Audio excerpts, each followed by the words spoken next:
Bismillahirrahmanirrahim. Assalamualaikum warahmatullahi wabarakatuh. Perkenalkan, nama saya Muhammad Halim Zulfa. Di sini saya akan menjelaskan mengenai tahapan penyusunan RAB untuk dalam rangka proyek pembangunan homestay. Nah, lalu tahapan pertamanya adalah kita membuka file, lalu klik New Project Management. Nah, lalu di sini saya sudah terdapat RAB yang sudah jadi. Namun sebelumnya kita mengklik tabel, lalu kita klik entry.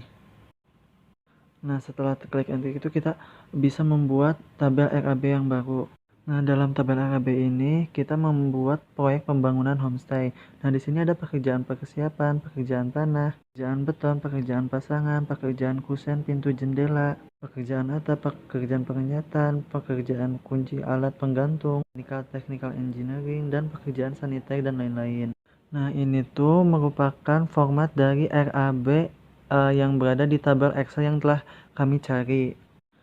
Nah, di sini tuh kita namakan dengan task name. Nah, lalu terdapat volume itu klik data type. Kita pastikan bahwa datanya itu berada pada number karena kan berupa angka. Lalu pada satuan itu kita itu klik data type. Nah, pada satuan itu berupa teks. Karena kan berupa penjelasan. Lalu klik pada harga satuan. Nah, harga satuan itu data type-nya itu berupa cost. Lalu pada jumlah harga kita klik data type-nya itu berupa cost. Lalu pada custom field klik formula. Nah, pada formulanya itu bagaimana cost dikali dengan number atau volume.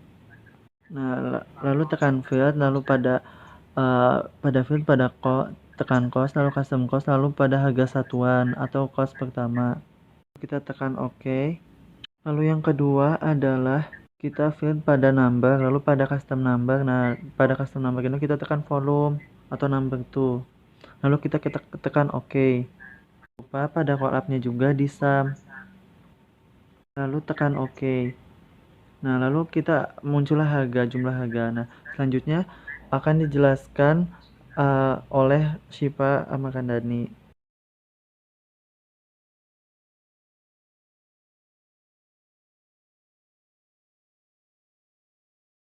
Baiklah, selanjutnya saya Syifa akan melanjutkan penjelasan dari Halim yang tadi. Nah, sekarang kita pergi ke tabel bobot. Nah, tabel bobot ini merupakan berapa sih bobot suatu pekerjaan terhadap keseluruhan pekerjaan. Nah, jadi untuk mengisi tabel bobot ini, kita pastikan dulu bahwa data type-nya adalah number. Terus untuk membuat formulanya, kita bisa dibuat di custom field, terus kita cek di bagian formula.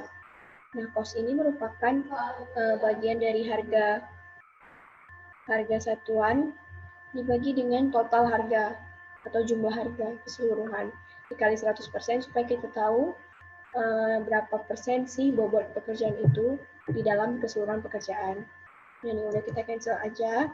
Terus kita pastikan juga di sini harus sum. Oke. Nah, setelah itu untuk mengisi research name ini, pertama kali kita harus pergi ke tabel research sheet. Kita masuk ke sini dulu, terus kita isi di sini, kita kopas aja semua yang ada di RAB berupa pekerjaannya semuanya. Terus kita tambahkan satu komponen lagi yang bernama upah. Upah ini kita tambahkan karena di dalam RAB kita tidak ada AHSP-nya.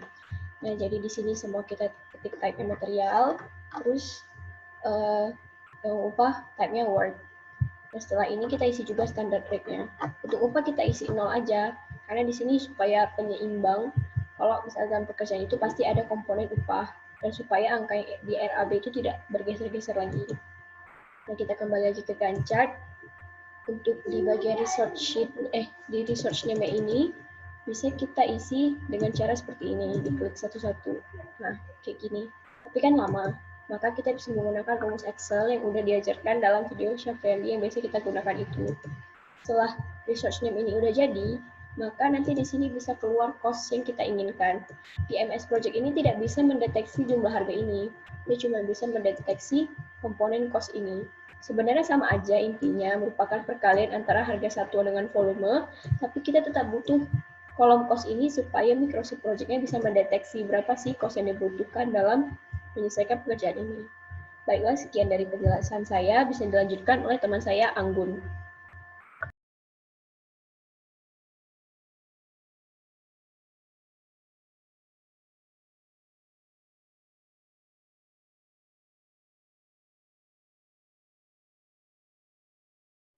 Lalu selanjutnya kita pergi ke tabel Gantt chart. Jika terjadi error seperti ini, pencet F9 atau Fn plus F9. Lalu kita pergi ke tab View, pilih tabel Entry. Lalu setelah itu kita menentukan mulai tanggal proyek. Kita menentukannya tanggal 4 Januari. Lalu berakhir tanggal 12 bulan 5. Setelah itu kita mengganti change working time dengan memasukkan hari libur nasional. Setelah itu juga menyesuaikan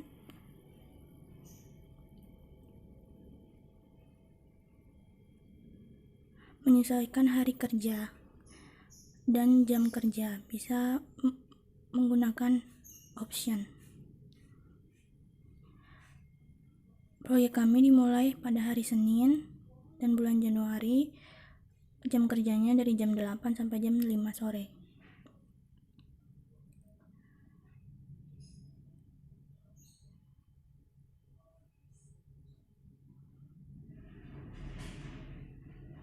Lalu di OK. Setelah itu menentukan durasi per kegiatan. Durasi kegiatan kami 90 hari dengan rincian sebagai berikut. Lalu menentukan predesesor. Pekerjaan pertama di proyek kami adalah pembersihan lahan, lalu pemasangan bopleng. Setelah itu pekerjaan galian tanah pondasi batu kali. Lalu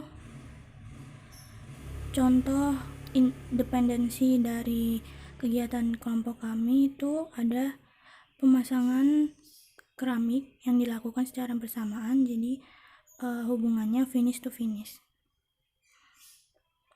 Untuk menyelesaikan pemasangan keramik tegel, maka pemasangan keramik lantainya juga harus diselesaikan.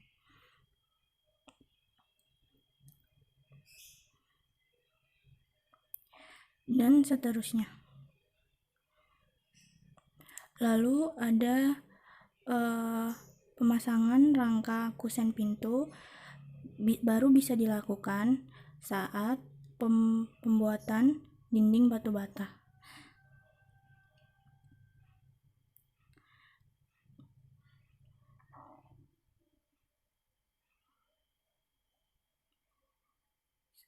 Saya pikir cukup, Pak. Terima kasih.